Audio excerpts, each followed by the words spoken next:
मैं बात कर रहा हूं सन 1918 में हुए उस ऐतिहासिक हाइफा युद्ध की, जब भारतीय सैनिकों ने अरब की जमीन पर निर्णायक लड़ाई लड़ी, जिसकी वजह से दुनिया के नक्शे पर 7 नए देश बने। 7 नए देश बॉस।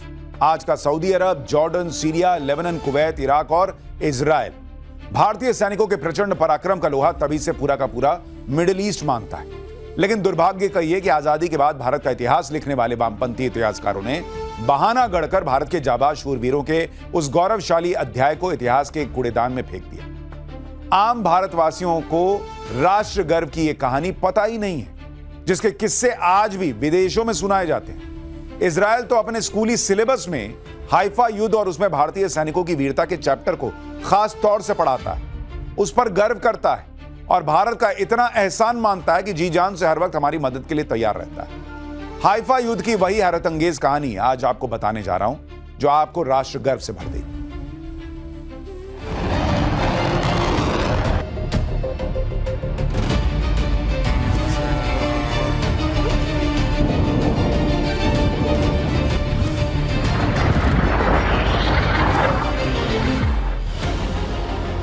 ये तस्वीरें इजराइल की राजधानी तेल अवीव और बंदरगाह शहर हाइफा की हैं, जिन्हें निशाना बनाने के लिए ईरान ने अपनी पूरी ताकत झोंक रखी है। लेकिन ईरानी मिसाइलें इजराइल के आसमानी सुरक्षा कवच आयरन डोम को पूरी तरह नहीं भेद पा रही हैं।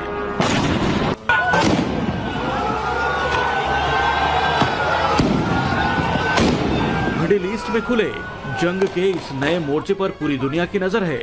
तीसरा विश्व युद्ध न छिड़ जाए, अटकलें यहां तक लगने लगी हैं।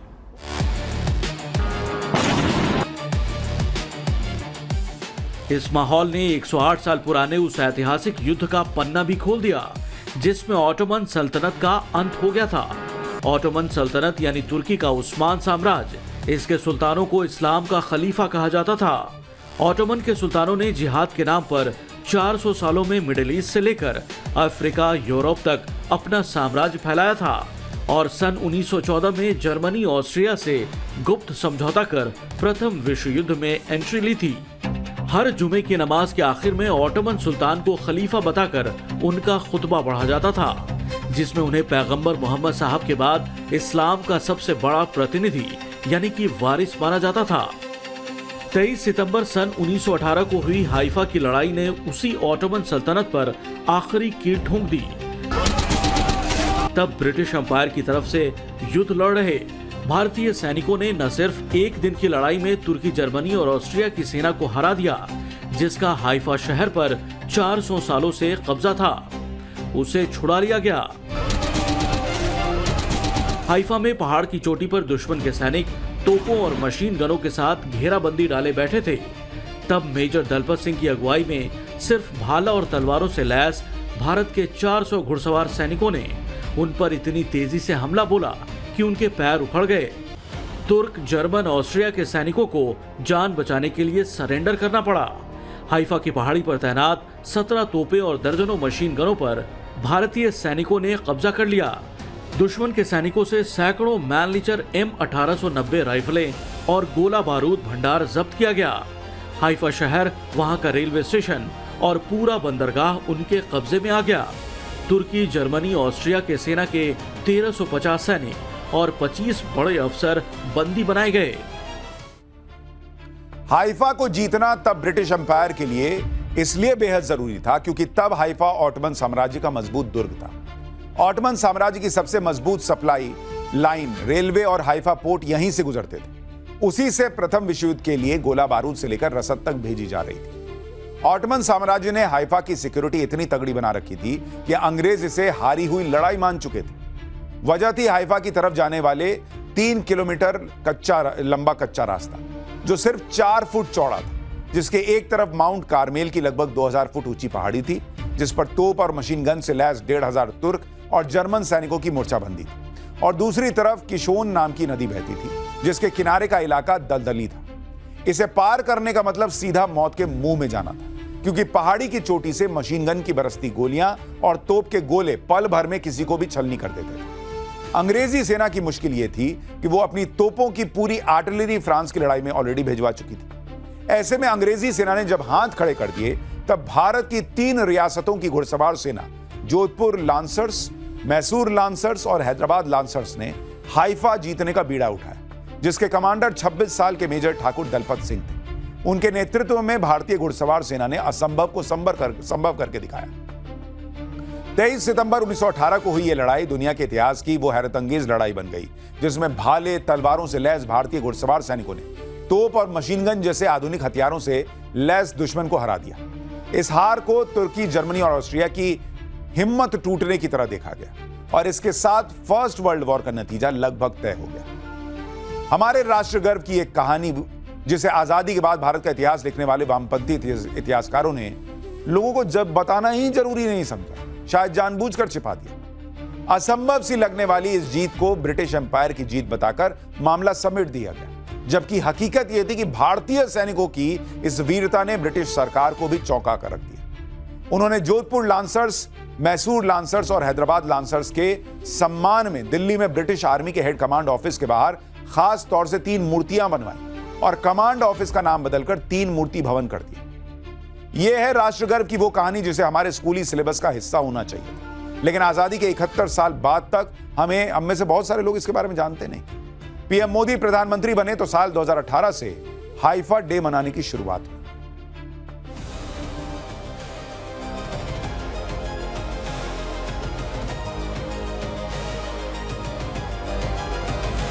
India's connection to this land is also written in blood and sacrifice.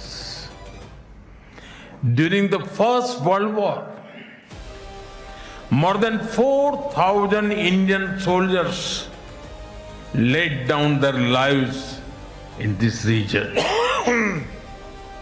The cavalry charge at Haifa in September 1918 remains a significant chapter in military history. Major Thakur Dalpat Singh, remembered as the hero of Haifa, symbolizes the shared history. पिछले हफ्ते Israel की यात्रा पर गए PM Modi ने वहां की संसद को संबोधित किया तो उन्होंने हाइफा युद्ध की याद दिलाई। इजराइल के पीएम बेंजामिन नेतन्याहू ने भारतीय सैनिकों की वीरता को याद करते हुए कहा कि इजराइल आज भी भारत का एहसानमंद है। 1918 में हाइफा के युद्ध में भारतीय सैनिकों की वीरता का अध्याय पीएम मोदी के सामने तब खुला जब वो साल 2017 में इजराइल के दौरे पर गए थे। वहां उन्होंने देखा कि कैसे इजराइल के बच्चे बच्चे की जुबान पर हाइफा युद्ध की कहानी है। शहीद मेजर दलपत सिंह शेखावत को वो हाइफा का हीरो कहकर सम्मान देते हैं और कहते हैं कि वो अगर हाइफा की लड़ाई नहीं जीतते तो आज इजराइल का अस्तित्व नहीं होता।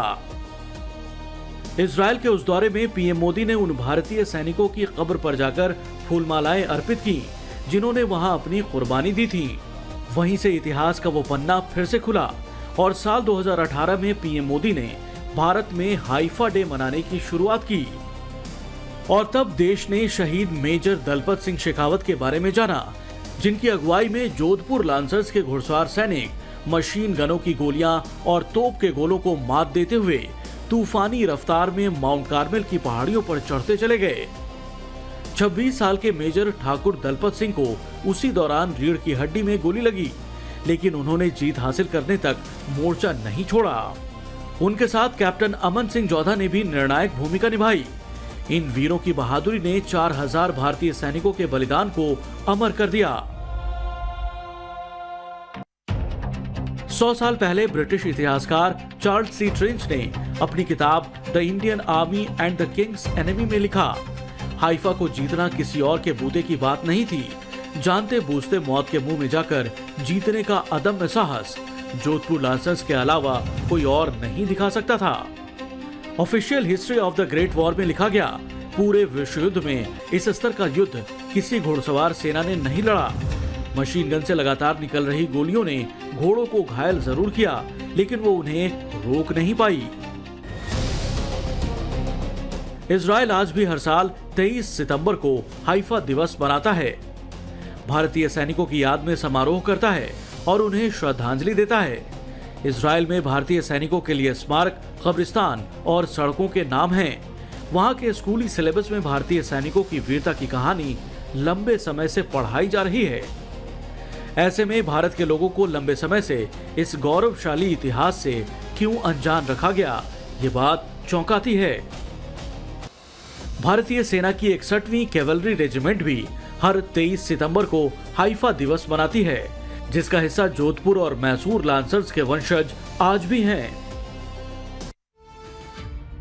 बाबर, अकबर, हुमायूं, औरंगजेब, पूरी मुगलिया सल्तनत आपको रटाकर पढ़ाई गई। आपसे इनके बारे में पूछा जाए तो संभव है आप धारा प्रवाह कई कहानियां सुना दें, लेकिन क्या शहीद मेजर दलपत सिंह शेखावत के बारे में आपको जरा भी जानकारी है, जिनकी वीरता पर ब्रिटिश साम्राज्य ने उन्हें अपना सर्वोच्च सैनिक सम्मान मिलिट्री क्रॉस दिया था। बॉस, मेजर दलपत सिंह शेखावत के साथ कैप्टन अनूप सिंह और सेकंड लेफ्टिनेंट सगत सिंह को भी मिलिट्री क्रॉस से सम्मानित किया गया था। मेजर दलपत सिंह शेखावत राजस्थान के पाली जिले के देवली गांव के थे।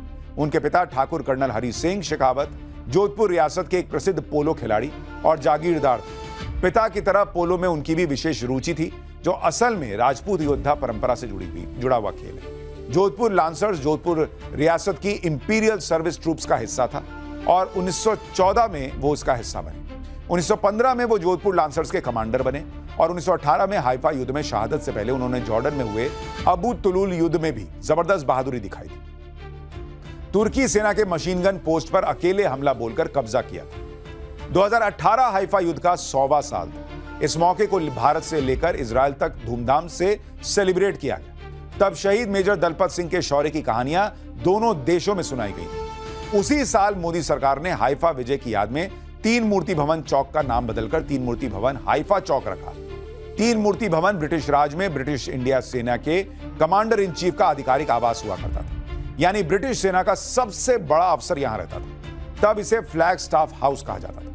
हाइफा युद्ध में जोधपुर लांसर्स, हैदराबाद लांसर्स और मैसूर लांसर्स के शूरवीरों ने असंभव सी जीत हासिल की और फर्स्ट वर्ल्ड वॉर का पासा पलट दिया। तो अंग्रेजों ने फ्लैग स्टाफ हाउस के चौराहे पर विजय स्तंभ बनाया, जिसमें तीनों लांसर्स के योद्धाओं को प्रतीक के तौर पर लगाया गया। जो इमारत ब्रिटिश इंडिया की शक्ति की पहचान थी, उसे 3 मूर्ति ने दुनिया भर में नई पहचान दी थी। इसलिए भारत आजाद हुआ तो देश के पहले प्रधानमंत्री पंडित जवाहरलाल नेहरू के आधिकारिक आवास के तौर पर 3 मूर्ति भवन को चुना गया। वो सन 1964 तक यहीं रहे। 3 मूर्ति भवन में ही उनका निधन हुआ।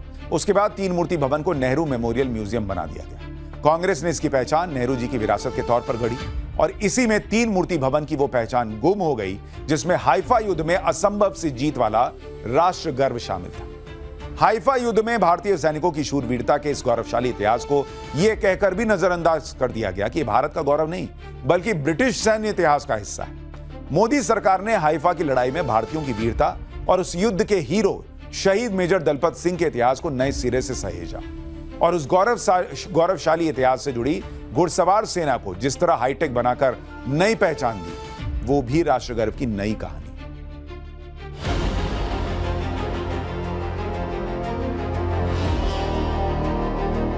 आजादी के साथ भारत के राजवाड़ों रियासतों का विलय हुआ तो उसी के साथ बतौर शाही सेना जोधपुर लांसर्स, मैसूर लांसर्स और हैदराबाद लांसर्स की पहचान भी एक तरह से खत्म हो गई। लेकिन 1953 में एक नई पहचान के साथ इनकी ऐतिहासिक विरासत भारतीय सेना का फिर से हिस्सा बनी जब 61वीं कैवलरी रेजिमेंट का गठन हुआ। इसमें कुल 6 राजघरानों के लांसर शामिल थे। इनका हेडक्वार्टर जयपुर में है। भारत के राष्ट्रपति की ये घुड़सवार टुकड़ी है जो उन्हें हर महत्वपूर्ण मौके पर एस्कॉर्ट करती है और गणतंत्र दिवस समारोह में सबसे आगे मार्च करती है। स्वतंत्रता दिवस और बीटिंग रिट्रीट जैसे सेरेमोनियम कार्यक्रमों की जान होती है। राष्ट्र गर्व की बात यह है कि ये दुनिया की एकमात्र घुड़सवार रेजिमेंट है जो अभी भी सक्रिय है। 1965 के भारत पाक युद्ध में श्रीगंगानगर